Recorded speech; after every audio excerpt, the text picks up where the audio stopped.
Good evening and welcome to the Nevis Newscast. Today is Thursday, October 6th, 2016. I'm Felicia Liebert.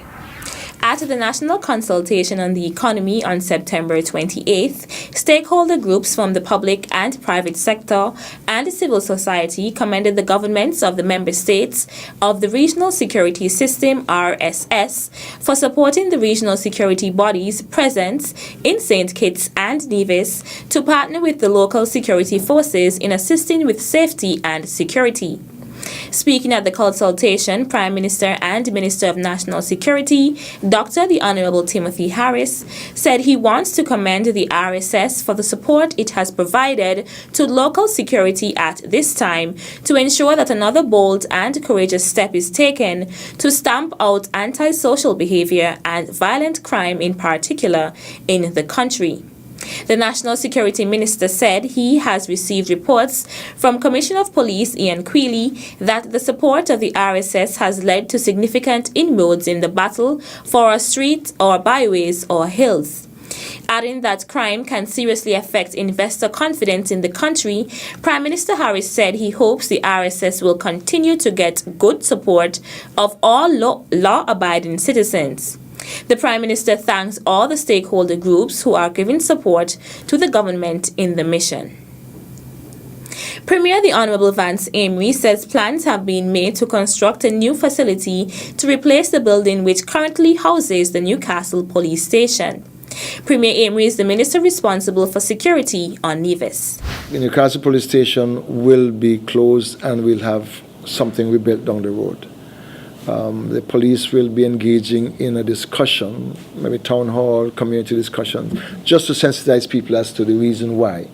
But really and truly, we have to get the police out of that place. The Premier, who was at the time meeting with the executive of the Nevis Division of the St. Kitts and Nevis Chamber of Industry and Commerce, spoke of how the Royal St. Christopher and Nevis Police Force intends to operate in that community in the interim. I spoke with the High Command, and they clearly are ready to close and put in place a system of patrol, community policing, community response until we can get the police station we built or build a new police station in place of that one to have them housed again, because we do not feel that we can remove the presence, physical presence of the police from that area. I think it's too important to have it, but once we close it, it will be temporary for until we've done the construction.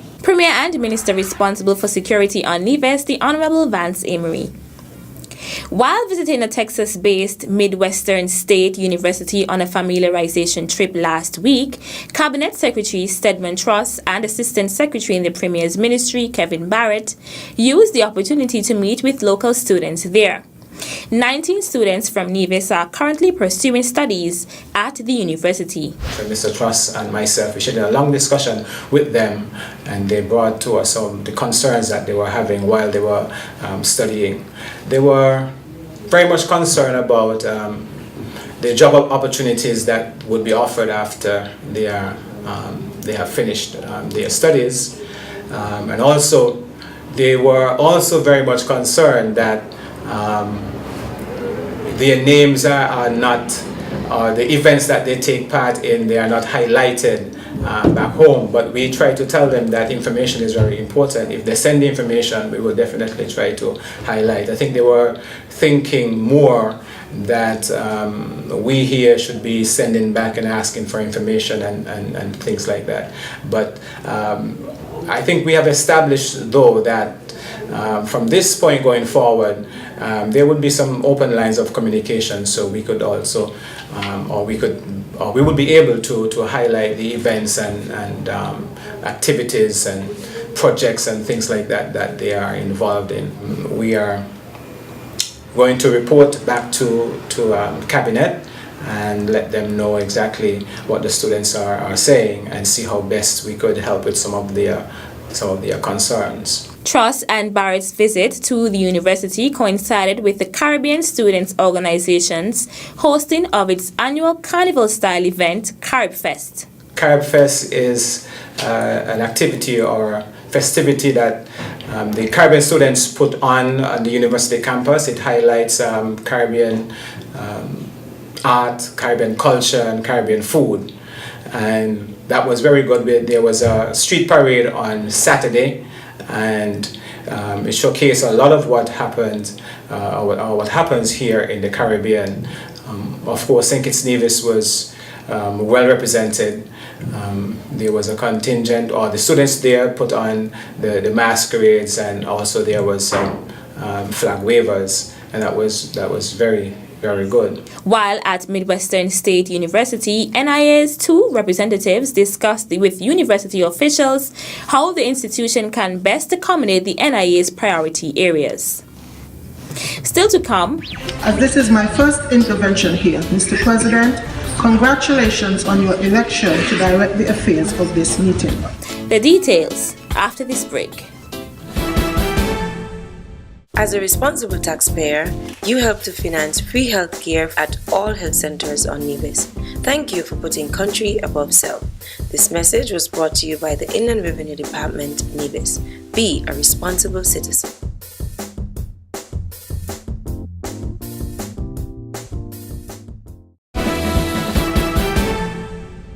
Welcome back. Special Advisor in the Ministry of Foreign Affairs, Lorna Hunkins, led the delegation from St. Kitts and Nevis to the 39th Assembly of the Council of the International Civil Aviation Organization, ICAO, which is being held in Montreal from September 27th to October 7th. Addressing the meeting, Hunkins, on behalf of Prime Minister Dr. the Honorable Timothy Harris and Minister of Foreign Affairs and Aviation, the Honorable Mark Brantley, expressed appreciation for the opportunity to participate. St. Kitts and Nevis is a proud member of ICAO and values the work of the organization. As a state party to the Convention on International Civil Aviation, the Chicago Convention, we continue to implement and uphold the recommended standards, principles, and procedures, and support the proposals for increased membership on the Council and the Air Navigation Commission. Hunkins noted that failure by any one state to secure its borders or port can wreak havoc not only nationally, but also regionally and internationally. She thanked ICAO for the training it continues to offer. We would appreciate more training to be conducted regionally, whether within the CARICOM or OECS, as travel costs are usually exorbitant and prohibitive. Additionally, we would appreciate if more courses are fully or partially funded to facilitate greater participation from island states in the Caribbean region. We must state here that later this month, we will welcome our regional counterparts and some international ones to St. Kitts and Nevis for an ICAO technical meeting. Meantime, she commended the Republic of Korea for its ongoing efforts to enhance the safety level of all member states, as well as Malaysia for offering training critical for the industry to island states. Currently, our Ministry of Aviation is attempting to formulate a policy to govern the use of unmanned aircraft systems, and we request any assistance that ICAO, other member states or organizations can offer in this regard. We would also welcome a regional approach if this is more preferable. The government of St. Kitts and Nevis also pledges its support for the establishment of the Global Aviation Security Plan, which will address the needs of states and regions to assist in guiding all states' aviation security enhancement efforts and those of other stakeholders through a set of internationally agreed goals and targets. On behalf of the government of St. Kitts and Nevis, Hunkins also commended the ICAO for its No Country Left Behind initiative. The delegation also included Kester Keynes, Airport Operations and Security Officer for the St. Christopher Air and Seaports Authority. Take a Stand Against Ageism is the theme for this year's celebration of International Day of Older Persons. Here on Nevis, the Department of Social Services Senior Citizens Division is doing just that by hosting a show dubbed the Miss Nevis Seniors Pageant. So we are going to have our seniors, they're going to be coming out in national wear as a group in the first item. Then they're going to have casual wear. We are going to have talent.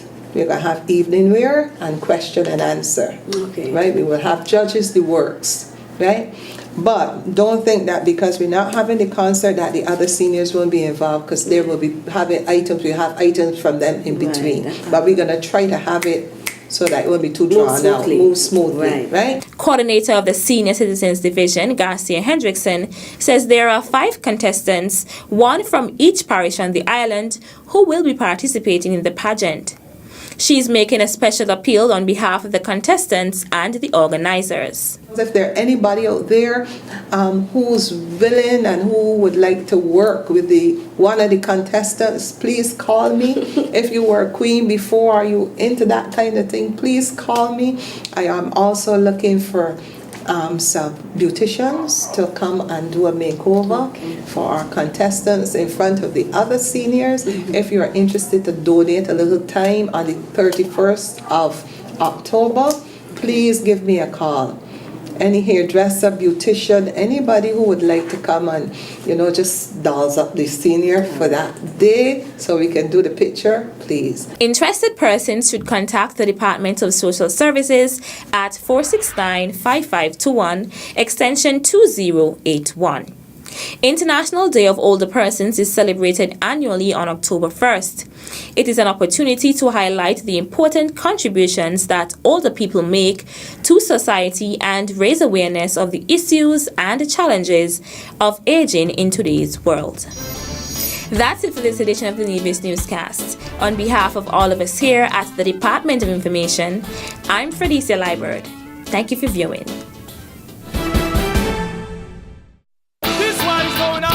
My birth, Queen City, Nevis.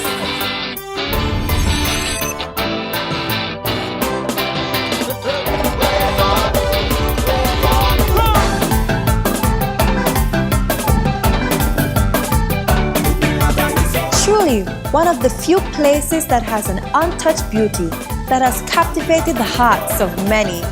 Nevis is everything you imagine.